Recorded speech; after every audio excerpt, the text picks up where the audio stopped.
తమ సమస్యల పరిష్కారం కోరుతూ Andhra Pradesh municipal engineering workers union ఆధ్వర్యంలో కార్మికులు విజయవాడ ధర్నా చౌక్లో మహాధర్నా నిర్వహించారు. తమ డిమాండ్ల పరిష్కారంలో గత ప్రభుత్వం నిర్లక్ష్యంగా వ్యవహరించిందని, ప్రస్తుత ప్రభుత్వమైన తమ సమస్యలను పరిష్కరిస్తుందని ఆశిస్తే టీడీపీ కూటమి ప్రభుత్వం కూడా మా సమస్యల పరిష్కారంలో జాప్యం చేస్తుందంటూ కార్మికులు ఆవేదన వ్యక్తం చేశారు.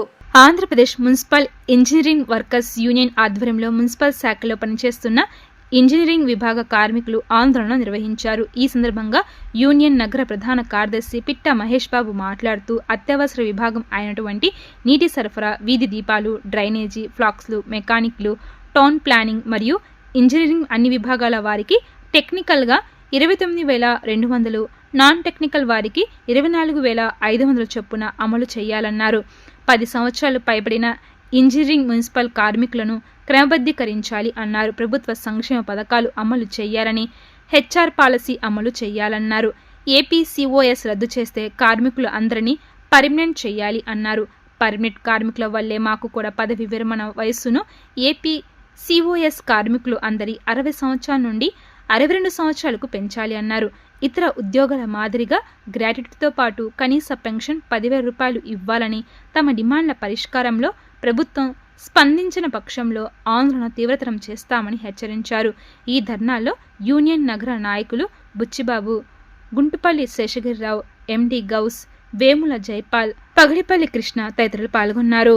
ఏపీ మున్సిపల్ ఇంజనీర్ వర్కర్ల నగర కమిటీ తరపున, అలాగే విజయవాడ నగర కమిటీ తరపున పి మహేష్ బాబు, రాష్ట్ర వ్యాప్తంగా ఈరోజు 2వ రోజుకి చేరుకున్నది నిరవధిక సమ్మె.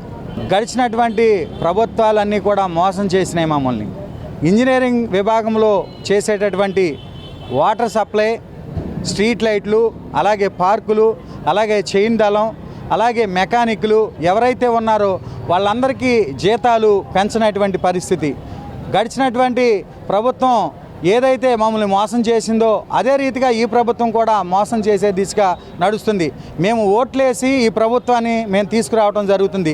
కార్మికులుగా మేమందరం కూడా ఏమని కోరుకుంటున్నాం, కనీస వేతనం చట్టం వచ్చింది, 35,000 చట్టం ఉంది.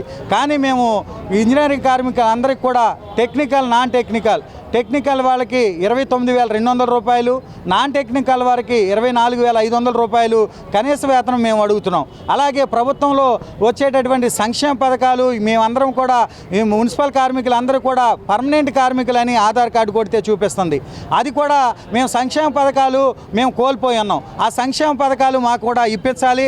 అలాగే ఆ గవర్నమెంట్ తీసుకున్న నిర్ణయంలో ఆప్కోస్ రద్దు చేస్తే కనుక మమ్మల్ని అందరినీ కూడా ఇంజనీరింగ్ విభాగంలో మున్సిపల్ కార్మికులు ఎంతమంది అయితే ఉన్నారో వారందరినీ కూడా పర్మనెంట్ చేయాలి. అలాగే వయో పరిమితి పర్మనెంట్ కార్మికుల్ని 60 సంవత్సరాల నుంచి 62 సంవత్సరాలకి తీసుకెళ్ళడం జరిగింది. మమ్మల్ని కూడా అదే రీతిగా 62 సంవత్సరాలకి పెంచాలని కోరుకుంటున్నాం. అలాగే ఎలాగ 172 సెలవులు, జాతీయ పండుగ సెలవులు ఏదైతే ఉన్నదో అవి వేతనంతో కూడినటువంటి సెలవులుగా ఇవ్వాలి, లేతే పని సెలవు దినాలుగానే ప్రకటించాలి. మా ముఖ్యమైనటువంటి డిమాండ్ ఏదైతే ఉన్నదో మమ్మల్ని అందరినీ కూడా పర్మనెంట్ చేయాలి.